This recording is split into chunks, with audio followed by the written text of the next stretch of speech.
Hello everyone and welcome back to another Figurehead Reviews video, and today we will finally be assembling the Super Skrull Build-A-Figure from the recent Fantastic Four wave of Marvel Legends. Here we have all the figures needed to complete the Super Skrull Build-A-Figure, starting with Dr. Doom with the left leg, Mr. Fantastic with the right, Sue Storm or the Invisible Woman with the torso. Then we get the Human Torch with the left arm, both the super-powered and the depowered left arm. Thing coming with the two alternate heads. And then finally Hulk coming with the two right arms, the normal and the super-powered version. But enough about that, let's go ahead and get this assembled and take a look at Super Skrull. And here is Super Skrull fully assembled, and I'll start off by saying first that I do like this figure. I'm really glad that we managed to get two Fantastic Four villains out of this wave, and certainly two pretty, I guess, iconic ones. I suppose Super Skrull is relatively iconic. I mean, Dr. Doom obviously more so. But the fact that we got Super Skrull is really cool, and I like that we get the interchangeable arms so that we can have a regular Skrull as well, or even have Super Skrull, only having maybe one side, morphed, so to speak. Now, with that being said, though, that is one of my complaints with this, is the fact that it is a Build-A-Figure for the Skrulls. Arguably one of the other types of figures that we would army build. You got Hydra, you got AIM, and Skrull armies are basically all the same. So getting it as a Build-A-Figure is a little bit of a disappointment for anybody that would want to army build standard Skrulls. Now, with that being said, though, Hasbro's recent history of re-releasing Build-A-Figures as deluxe figures has me holding out hope that maybe we'll see a single-carded Skrull figure or maybe even a Skrull 2-pack so that we can actually do army building of regular Skrulls, and then that way having the Super Skrull will feel a little bit more worth our effort to still have the Super Skrull Build-A-Figure and then to do a single-carded or 2-pack army build. That's kind of my hope that Hasbro will do that. Now, he does come with the interchangeable arms, like I said, so we get regular arms and we get, of course, his Super Skrull arms, but I want to look at those during the closer looks just because of the amount of detail and things like that we have. When standing straight up, Super Skrull is coming in at about 6 3/4 inches tall, which makes about 17.1 centimeters. So he is about the same height as Dr. Doom, actually, which is fine, though. He is a bit bigger figure, so I'm okay with that. But with that being said, I do want to jump in and look at that sculpt and paint. So let's just get to that here on Super Skrull.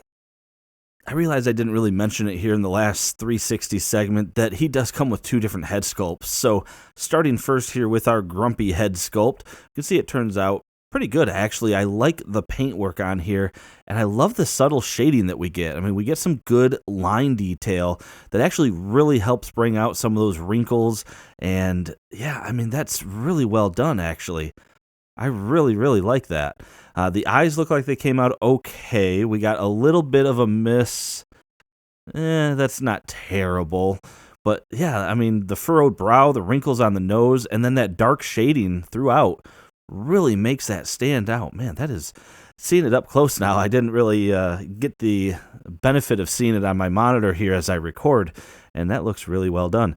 Now, switching the head out here for the smiling version, which I feel like the smiling head is what I'm going to be using more just because it feels at least more menacing, but it looks really well done also. So we get some good line work again, some nice shading, and then looking at the teeth, a little bit of a miss over there when it gets misaligned, but for the most part from a distance you're never going to notice that. But man, I really do like these head sculpts. Now, to start real quick, we're going to kind of skip to the arms. I do have the regular arms on here right now just to show off.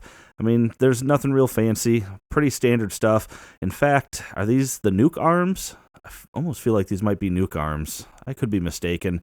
But they sort of look like it. And those are just going to come with a fisted hand on each side. So nothing crazy there. And then those are going to pop right off. And it's a bit tough. Make sure I don't hit the camera. There we go. So those are just going to pull right out without too much effort. It's just harder to do it when I'm facing the camera the way I am.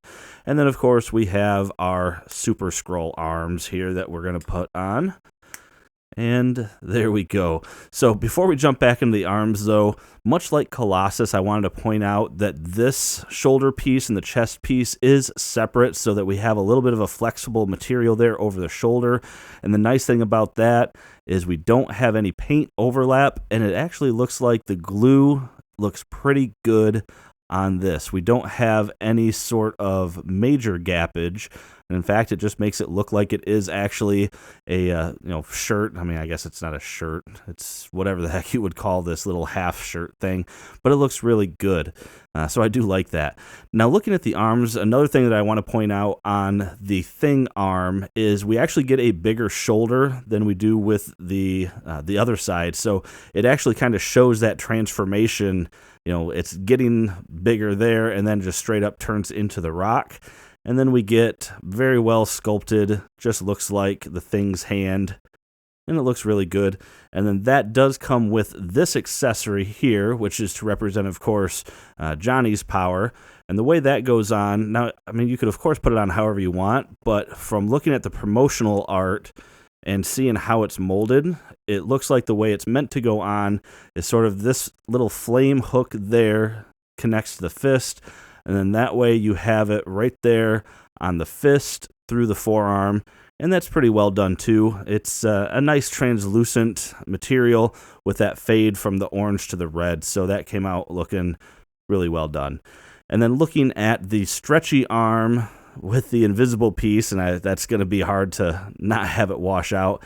And it looks really good. And this is kind of what I wish we had gotten like with Mr. Fantastic. It wouldn't have had to have been a full arm with the bendy wire like we got with the Walgreens version. But what if they would have done an arm like what we have with Miss Marvel? Just a elongated arm, with a big old fist at the end. I think that would have been really cool for Mr. Fantastic. So it's a bit of a disappointment. But it's actually a bit of a clearer plastic than what we saw with the Invisible Woman's effect piece. I mentioned how yellow that piece was, and you can kind of see a little bit of yellow, I think, there. It's not as bad. It shows up a bit more in the fist in person than I think it's showing up here. And I want to reiterate, I don't think that is UV damage. So doing things like retrobrighting, I don't think is going to have any effect on it. I think this yellowing is just inherent in the plastic. I don't think it is going to be something that you'll be able to solve for through the retrobright process. And if you don't know what that is, one of these days I'm actually going to do it on some classic figures, so we'll see what it is. But it's very cool looking. No kind of bendy material or anything. It just is going to be the long arm. And just to kind of give you an idea, so you can see just how much longer it is, it goes all the way past his knees. And then looking real quick at the rest of the sculpt, I mean, there's not a whole lot more to talk about. It's good-looking sculpt, pretty minimal paint. We have different color for the boots and the feet as far as the molded plastic, so we didn't have to do any paint there. This is all one molded piece, no paint there. It looks to me like the only real paint that we have is probably this black piece here, unless the purple is the paint. So the purple is probably the painted. That's the one with the smaller pieces. So there's not a whole lot of paint going on the body. It's mostly going to be on the head and then, of course, in the arms. So, or at least in the biceps where they had to do the shading. The rest of it's going to be the molded plastic. Now, looking at the articulation, so the head can go all the way around. He can actually bury his chin pretty far. He can look up. Yeah, not too bad either there. The arms do come up, and this is pretty much all of the arms, do come up at about a straight 90 degrees. You're going to have full rotation on the arms. You're going to have bicep swivel, double jointed elbow on all of them, including that one. And then you do have a hinge and rotation on all of the hands, including the fist here. You can actually see maybe, yeah, you can see the hinge mechanism in there. And then you are going to have a crunch that actually crunches quite a ways, and it goes back quite a ways as well, and you kind of lose some of the sculpt work there. You have waist rotation, legs that, oh wow, legs that can come apart pretty far. He can kick forward quite far as well, backwards not much at all, upper thigh cut, double jointed knee, then we have a boot cut and ankle pivot with hinge. And that is going to do it for this review, everyone. So overall, I do think it is a very well executed figure. Like I said, though, a little frustrating that it is, that it is the Build-A-Figure, just because of the fact that if we want to use the standard arms and army build, you got a lot of ways to go, or you're going to be paying $40 for another Build-A-Figure, I would guess. I say 40, that seems to be kind of the going rate for some of the Build-A-Figures. This one might be more desirable. This might be 60 to 80 bucks if you want to buy just the straight up figure. I honestly didn't look. My only hope is that, like I mentioned, Hasbro decides to do a deluxe figure, single carded release, or even a 2-pack release somewhere down the road, and just throw in the additional head that they already have sculpted. So throw these heads in again, and just don't have the Super Skrull pieces. Just have the regular arms, maybe some different hands. Maybe I don't know, open gestures or something like that. But again, I do think it is a really cool figure, and I'm glad to get more villains for the Fantastic Four because they need it. And I'm going to be having a Fantastic Four shelf right now with 2 villains. I don't even know. I guess 3. I don't know. I'll think about it. But anyway, as I said, that is it for the review. Tomorrow I'm going to be doing the Silver Surfer Walgreens exclusive, and then after that I should have the collection video where we will be creating our Fantastic Four display. I have a really weak display right now, so we're actually going to be kind of redoing the whole display, so stay tuned for that video. Anyway, if you like this video, make sure to hit that thumbs up, subscribe for more content just like this, and as always, thanks for watching my video, and have a great day.